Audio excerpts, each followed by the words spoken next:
function and get started. And we'll go with Jeff Baker first. Hi, Colin. We haven't had a chance to really talk to you since your COVID diagnosis. I'm just wondering how many symptoms you had, like how difficult it was for you during that time, and then the timing of the whole break right after you got out.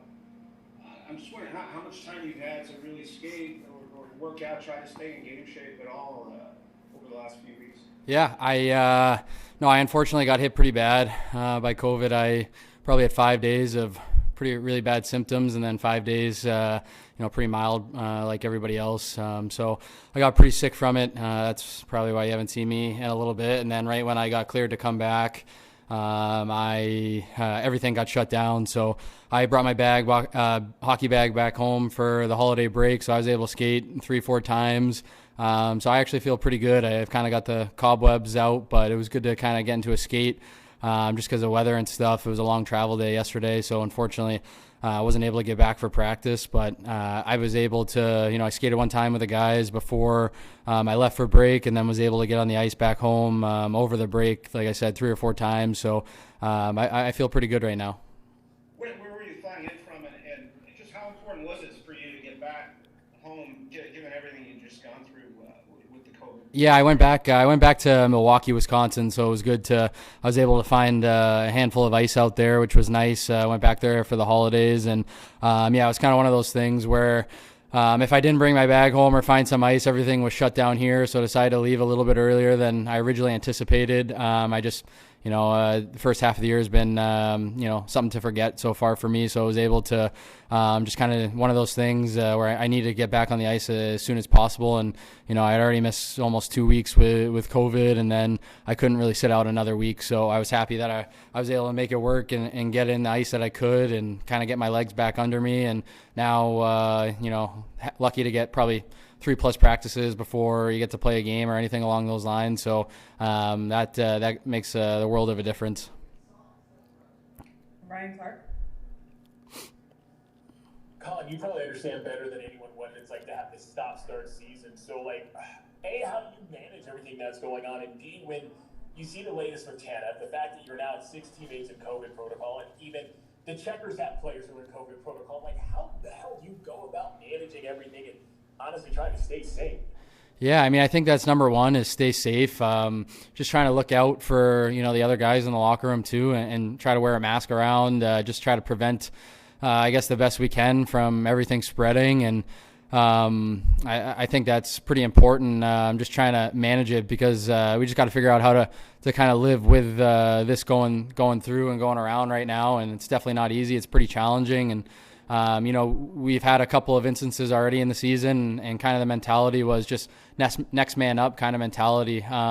So obviously with some big players, like you said, Tanny going down, and some other guys, entering the COVID protocol, that just means some other people, hopefully myself, will be able to step up and try to, fill the void. And it's not a matter of kind of replacing other players. It's just kind of playing your role and yourself, and hopefully doing your best to kind of help the team win and kind of weather the storm until we get 100% healthy. Ryan, do you have a follow-up? Yeah, I did. If I can ask, you talked about Brandon being out, and kind of jumping back to your experience that you've had being in and out of the lineup. What is the culture of this dressing room like in terms of making guys who are out of the lineup still feel as if they're in the dressing room, even though they may not be able to be there for one reason or the other, whether it's through injury or COVID or something else? Yeah, we got a lot of good guys in this locker room, so really good leadership, and I think that just allows for people to, feel like they're a part of something even though they might not be playing. And I think a lot of guys have done a good job staying in shape and doing a lot of stuff before or after practice in order to stay ready. And it's just that mentality of knowing that in kind of the world that we're living in now and the way things are looking across the league, it's just not a matter of when. It's just not, your timing, it's going to come. So it's a matter of staying ready and staying mentally ready, physically ready. So when your name, number's called, just be ready to take and accept whatever role it is to help the team win. And then once you kind of get that trust and stuff along those lines, I think that's a formula to maybe then, taking the next step and just playing a little bit more and gaining some trust from coaches, teammates, everything along those lines. So I think a lot of guys have done a really good job this year of, they might not be playing, but then when their name, number number's called, kind of sticking with it and then kind of excelling. And I think we have a lot of good players on this team. I think even if you're not in the lineup one night, people have been able to slide in the next night and make a huge impact. And I think a lot of guys have done that this year. Mike Ben. Hey, Colin, welcome back.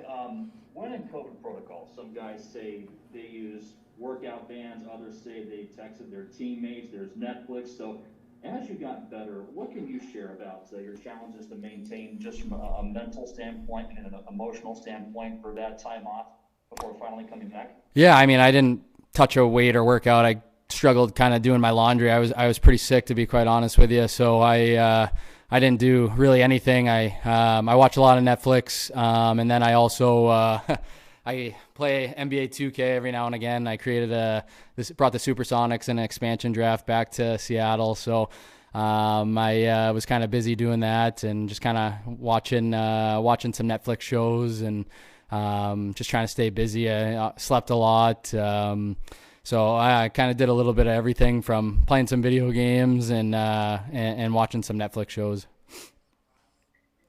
Andy I. Hey, welcome back, Colin. You mentioned the start of the season and how it's been forgettable for you. You start with the injury, now COVID.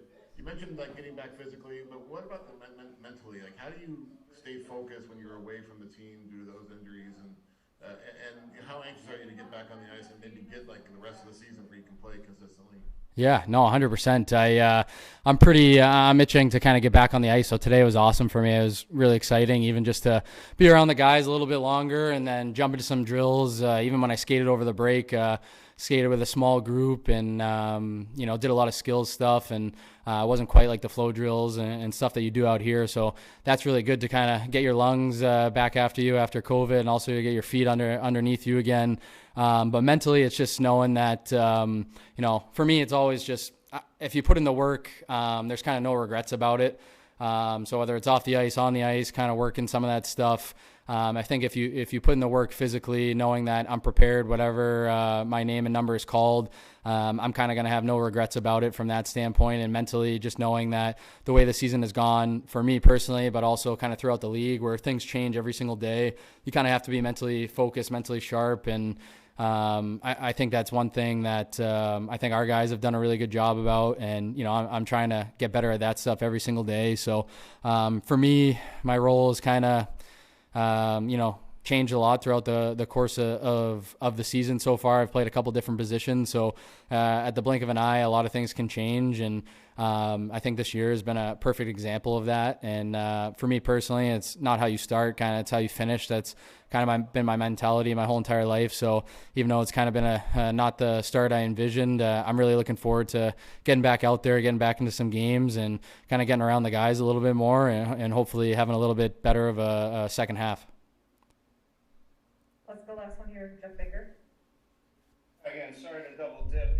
Colin, you just told us you had trouble doing your laundry during COVID. The last few weeks we've seen in the NFL a reduced amount of testing of some players, and we've seen now a greater call from some fans in the NHL and even a couple of executives saying that, a lot of this is players having the sniffles.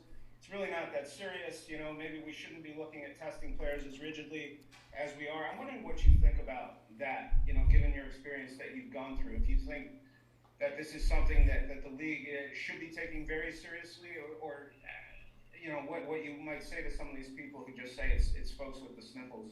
Yeah, I think everybody kind of experiences it a little bit differently. I think I'm not a scientist, so I'm not one to really speak on some of the science behind some of the things. I think I'll leave that to them. I don't really have too much of a opinion on the stuff other than the fact that I think people should get vaccinated, and I think it helps the people around. You're not really thinking about yourself, you're thinking about the other people around you type of thing. And we see how it's kind of gone through our teammates. And I'm glad that some of them, didn't necessarily have the same experiences that I did. I got pretty sick, but at the same time, I know a lot of guys didn't. I don't really have an answer for you from that standpoint. I think, to be honest with you, I'm not 100% sure. It's one of those things where, I'm not an expert on it, and I don't really have too much of an opinion. I think a lot of people around this organization have been doing a good job, and it's still been spreading. So I think that's one of those things where we're trying to figure out an answer for it and then trying to kind of live through it. And I know there's been a lot of talk, the NFL, kind of what they're doing, where asymptomatic players are no longer getting tested and you're kind of sitting out if you're symptomatic. So I think that's probably going to be maybe the blueprint moving forward. And yeah, we'll see how it goes, and I'm hoping that a lot of our guys, I hope those people that are in COVID protocol are feeling better, and I don't think it's something to take very lightly. Alrighty, thanks, Colin. Thanks.